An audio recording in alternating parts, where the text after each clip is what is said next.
देखिए, आज हम एक नए चैप्टर के बारे में बात करेंगे। दूसरा चैप्टर है आप लोगों कोर्स के आधार पे ऊतक। इंग्लिश में इसको टिश्यू बोलते हैं।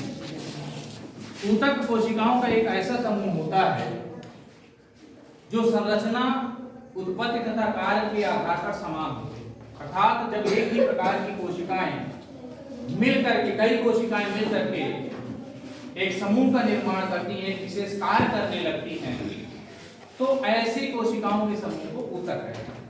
कहने का तात्पर्य यह है, कोशिकाओं का एक ऐसा समूह जो एक विशेष कार्य करने लगता है, तो उसे हम ऊतक कहते हैं। ऊतक दो तरह के होते हैं।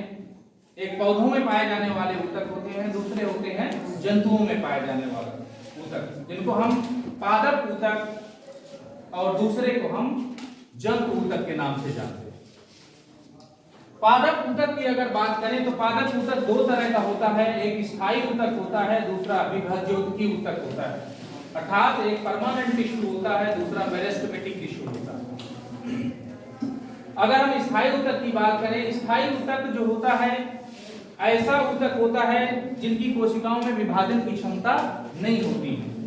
ये या तो कोशिकाएं मृत होती हैं या तो जीवित होती हैं।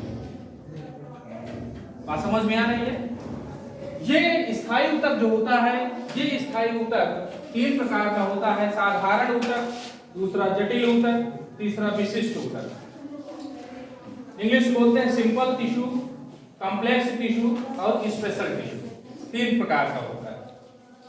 साधारण ऊतक जो होता है, साधारण ऊतक ऐसा ऊतक होता है जिसकी कोशिकाएं एक ही प्रकार की होती हैं। अर्थात एक ही प्रकार की कोशिकाओं से बने ऊतक को हम साधारण ऊतक कहते हैं। किसी कोई प्रॉब्लम? सबके बात समझ में आ रही है?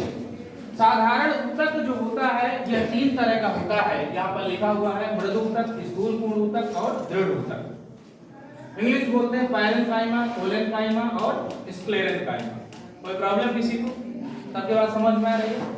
पहला है पैरेन्काइमा। पैरेन्काइमा की कोशिकाएं जो होती हैं ये अंडाकार या गोलाकार होती हैं और इन कोशिकाओं के बीच में अंतराकोशिकीय स्थान पाया जाता है, जैसा कि यहाँ दिखाया गया है। इस डायग्राम में आप देखें तो ये बीच में स्थान पाए जाते हैं। इसको हम अंतराकोशिकीय स्थान या इंटरसेलुलर स्पेस के नाम से जानते हैं। किसी कोई प्रॉब्लम? इन कोशिकाओं का काम होता है भोजन संचय का कार्य करते हैं, फूड स्टोरेज का काम करती हैं। क्या काम करती हैं? भोजन संचय का कार्य करती है, फूड स्टोरेज का कार्य करती है। किसी कोई प्रॉब्लम? इसके बाद अगर हम देखें इन पैरेन्काइमा कोशिकाओं में अगर क्लोरोफिल उपस्थित होता है तो ऐसी कोशिकाओं को हम क्लोरेन्काइमा कहते हैं। अर्थात जब पैरेन्काइमा कोशिकाओं में क्लोरोफिल पाया जाता है तब ऐसी कोशिकाओं को हम क्लोरेन्काइमा के नाम से जानते हैं। और क्लोरेन्काइमा कोशिकाएं जो होती हैं पौधे के हरे भाग में पाई जाती हैं। किसी कोई प्रॉब्लम? कहाँ पाई जाती हैं? पौधे के हरे भाग में, जहां जैसे पत्तियां हो गई या ऐसा भाग जो हरा है वहां पर ये पाई जाती है। जो क्लोरेन्काइमा होती हैं ये दो तरह की होती हैं। यदि कोशिकाओं के बीच में बड़ी बड़ी गुहाएं अगर उपस्थित पाई जाती हैं, जैसे यहाँ पर देखें ये बीच में एयर कैविटी है जिसको हम वायु गुहा के नाम से जानते हैं।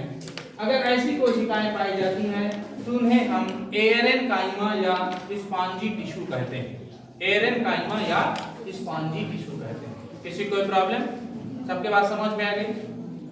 दूसरा जो है, अगर इन क्लोरेन्काइमा की कोशिकाएं खंभे की तरह अगर हो जाएं, जैसे यहाँ पर दिखाया गया है, खंभे की तरह होती हैं अगर पाई जाती हैं, तो ऐसे ऊतक को हम खंभ ऊतक या पैलिसेड टिश्यू के नाम से जानते हैं। किसी कोई प्रॉब्लम? इन पैलिसेड टिश्यू कोशिकाओं के बीच में कोई भी इंटरसेलुलर स्पेस अर्थात अंतराकोशिकीय स्थान नहीं पाया जाता। और ये अगर डाइकाटिलिडन्स प्लांट है, द्विबीजपत्री पौधे हैं, तो उनमें स्पष्ट रूप से खंभ ऊतक और स्पॉन्जी सेल या स्पॉन्जी टिश्यू पाए जाते हैं। अगर डाइकाटिलिडन्स अर्थात द्विबीजपत्री पौधों की अगर पत्तियां हैं तो उनमें पहले उनका जब सेक्शन काटा जाता है तो पहले सेट टिश्यू और स्पॉन्जी टिश्यू दोनों में डिवाइड रहती है, विभाजित रहती है। इतनी बात समझ में आई? किसी कोई प्रॉब्लम? सबके समझ में आ गया?